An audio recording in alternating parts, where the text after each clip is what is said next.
All right, so this excerpt you sent in from the Faith Beams podcast, Dealing with Faith and Mental Health During Winter. And looking at the calendar, January 22nd, I can definitely see why this caught your eye. What jumped out at you when you first listened to it? What's interesting is this idea that the podcast hosts emphasize right away it's okay not to be okay, especially during winter. We often have this expectation that we should be, cheerful and festive, but the reality is that many people struggle during this time. It's true. And they actually go a step further and encourage listeners to actually name what's weighing on them. I tried it while listening, and it's pretty powerful just acknowledging those feelings instead of pushing them away. It's almost like giving those feelings a voice, wouldn't you say? And I think that's where the podcast's suggestion of writing a letter to your winter self comes in. It's a safe space to process those emotions without judgment. Yeah, and the podcast hosts even suggest offering your winter self some encouragement in that letter. It's like extending compassion to yourself during a difficult time. And that compassion is so important because, as they mentioned, there's often a biological component at play here, too.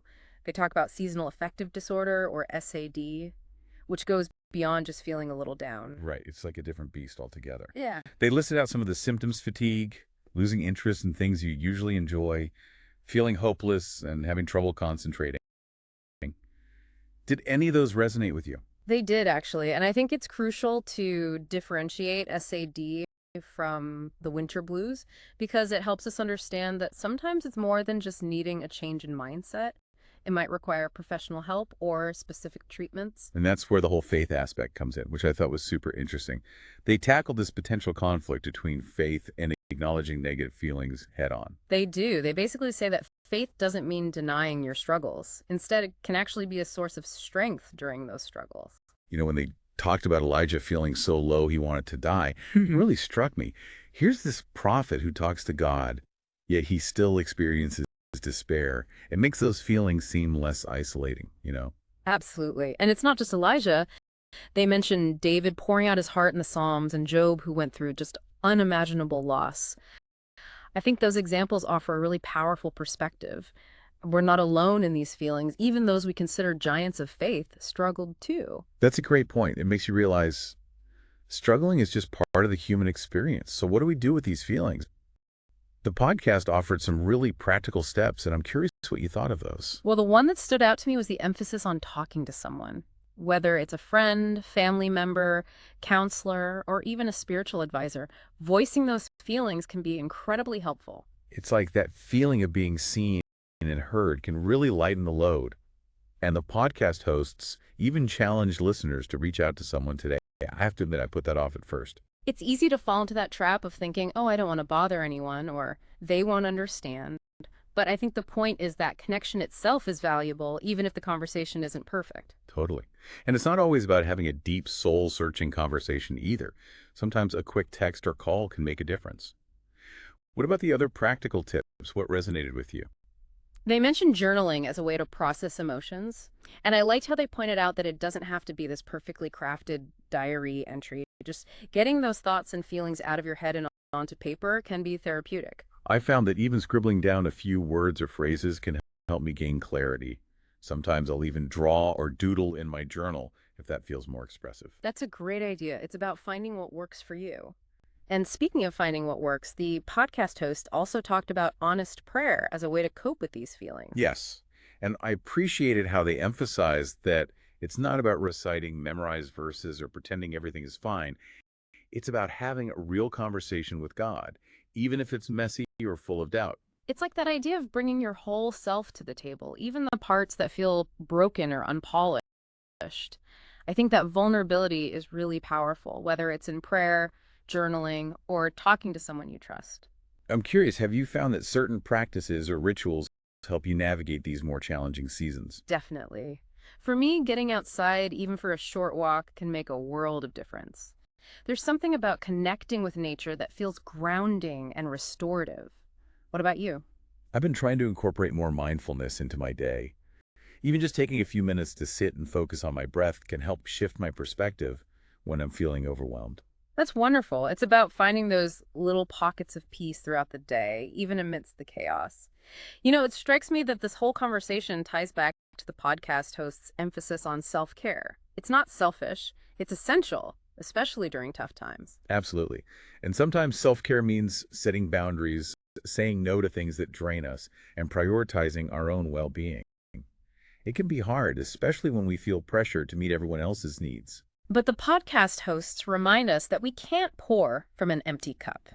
Taking care of ourselves allows us to better care for others, and it's a reminder that even small acts of self-care can make a difference. Lighting a candle, taking a warm bath, listening to calming music, these little things can have a ripple effect on our overall well-being. I'm also reminded of something we often talk about on Deep Dive, Yeah. the interconnectedness of everything. We're talking about winter and its emotional impact, but it goes beyond that. It's about our relationship with ourselves, with others, and even with something larger than ourselves, whether that's faith, nature, or a sense of purpose. That's a beautiful observation. It highlights the importance of nurturing all these different aspects of our lives to cultivate true well-being. It also makes me wonder, now that we've explored these ideas, what resonates most with you? What's one small step you feel inspired to take today? Honestly, I'm feeling drawn to the idea of writing that letter to my winter self. It feels like a tangible way to acknowledge those feelings and offer myself some encouragement. What about you? I think I'll take the podcast host challenge and reach out to a friend I haven't connected with in a while. Just a simple thinking of you can go a long way. And sometimes that's all it takes to spark a meaningful connection and remind ourselves that we're not alone in this journey. So as we wrap up this deep dive into faith and mental health during winter, I'm curious, what's the one key takeaway that you hope stays with our listener? If I could distill it down to one essential point, it would be this: you are not alone. Whatever you're going through, there is hope, there is healing, and there is light, even in the darkest seasons. That's a powerful message to hold on to, especially as we navigate the rest of winter. And it reminds me of one of the closing thoughts from the podcast. They asked listeners, what small step will you take today to care for your mental and emotional well-being? It's like an invitation to put these ideas into action. It is, and it reinforces that we have agency even when things feel tough. We can choose to reach out, to practice self-care, to nurture our faith or spirituality, whatever that looks like for each of us. And even if that step feels small, like lighting a candle or taking 5 minutes to breathe deeply, it can have a ripple effect on our whole being. Exactly. It's about those small, consistent actions that can make a big difference over time. Well, this has been a really insightful deep dive into faith and mental health during winter. I feel like we've uncovered some valuable tools and perspectives. What are your final thoughts before we wrap things up? I think what stayed with me throughout this conversation is the importance of acknowledging our struggles, both our own and those of others. There's a real power in naming those feelings and recognizing that we're not alone in experiencing them. And knowing that there's hope even in the darkest seasons. Absolutely. And that hope can be found in connection and self-care, in faith in those small acts of kindness we extend to ourselves and others. Thank you so much for taking this deep dive with us today. We hope you found it insightful and encouraging. And remember, you are not alone. There's always light, even when it feels like winter in your soul. We'll see you next time for another deep dive.